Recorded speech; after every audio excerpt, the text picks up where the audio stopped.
బాధ్యతలు వేస్తున్నారో ఇప్పుడు ఈ స్కిట్ ద్వారా మనం తెలుసు.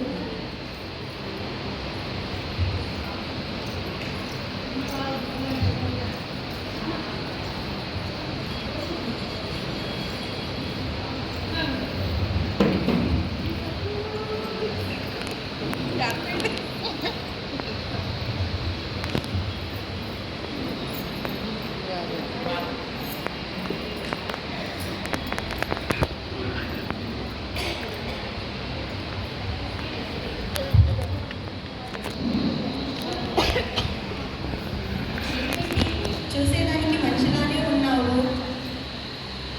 ఎవరు మీరందరూ? నన్ను ఎందుకు ఇలా చూస్తున్నారు?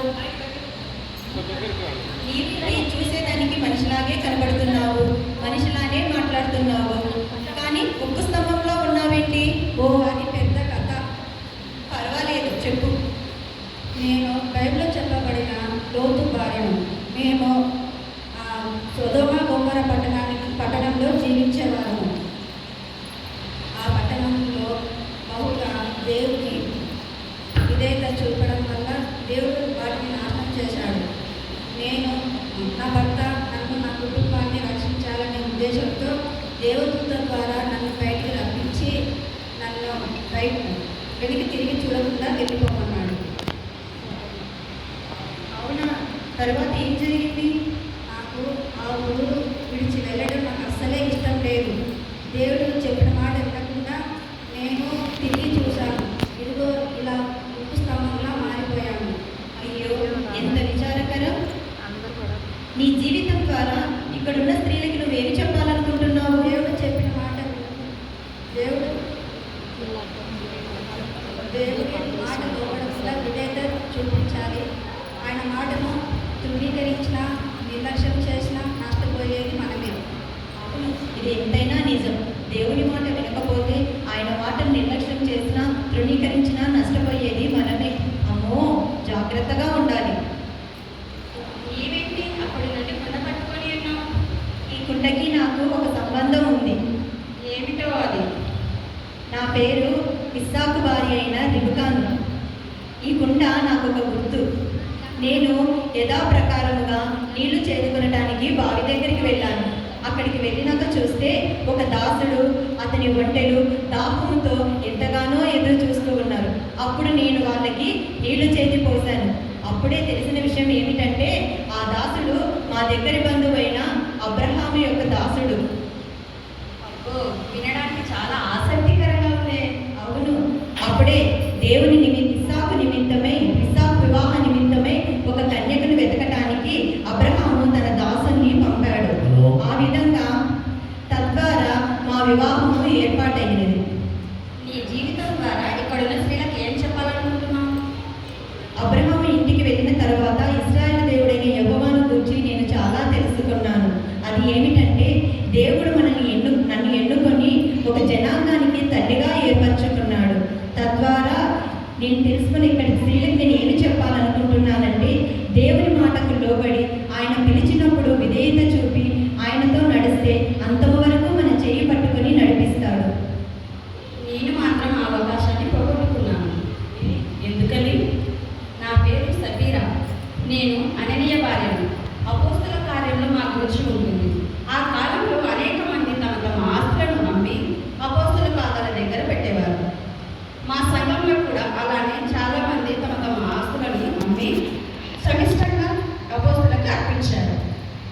ఆ సమయంలో మేము కూడా మా పొలాన్ని అమ్మి కొంత ఆస్తి తీసుకొని దురాశతోని దాచుకొని మిగిలినది అపోస్తలకు ఇచ్చాము. అమ్మిందంతా ఇదే అని చెప్పాము. దేవునికి పరిశుద్ధాత్మ ఎదుట మేము అబద్ధం చెప్పాము. దేవుని కోపానికి మేము గురి కావాల్సి వచ్చింది. వింటుంటే చాలా భయంగా ఉంది. యథార్థత అంటే దేవునికి చాలా ఇష్టం.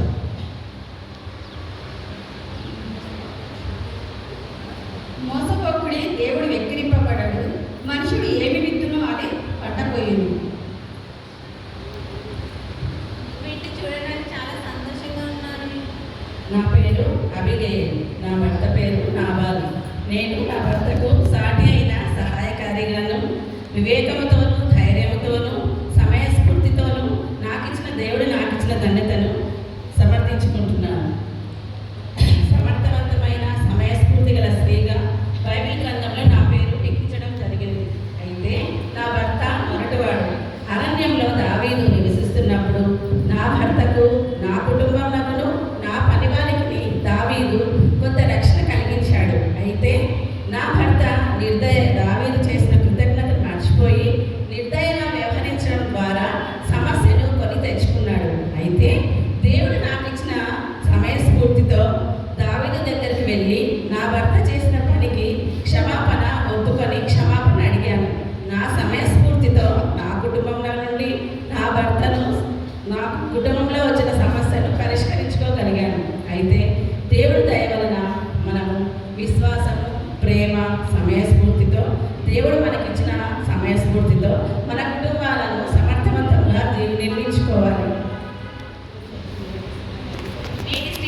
ఏం చెప్పాలనుకుంటున్నావు?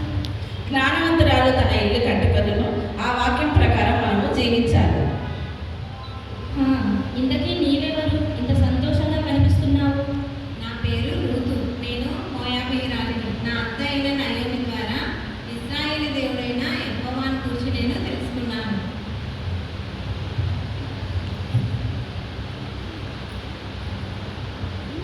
నిజంగా ఆశ్చర్యంగా ఉంది. ఇక్కడ ఉన్న స్త్రీలకు ఏం చెప్పాలనుకుంటున్నావు?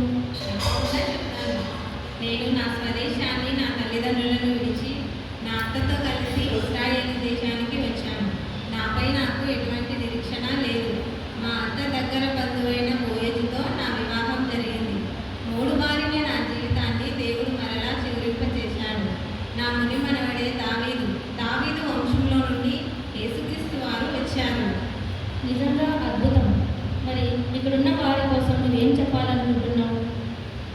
నీ దేవుని ప్రేమించి నీ దేవునిపై ఆధారపడి ఆయన రెక్కల క్రింద ఆశ్రయం ఉంటుంది.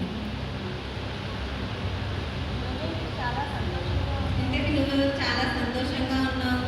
నేను మగ్ధలేని మరియను.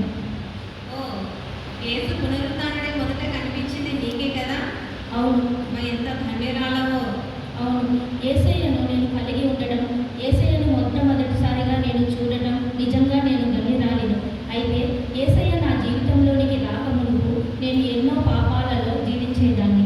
యేసయ్య నన్ను చూచి నా పాపాలను, దుర్మార్గములను అన్నిటినీ వెళ్ళగొట్టి ఇదిగో ఈ విధంగా నిలబెట్టి నా పాపాన్ని క్షమించి పరిశుద్ధపరిచాడు. యేసయ్యను కలిగి ఉండడం, యేసయ్యను ప్రేమించడం నిజంగా నా ధన్యకరమే. యేసయ్య లేకుండా నేను జీవించలేను. యేసయ్య ప్రేమ లేకుండా నేను ఉండలేను.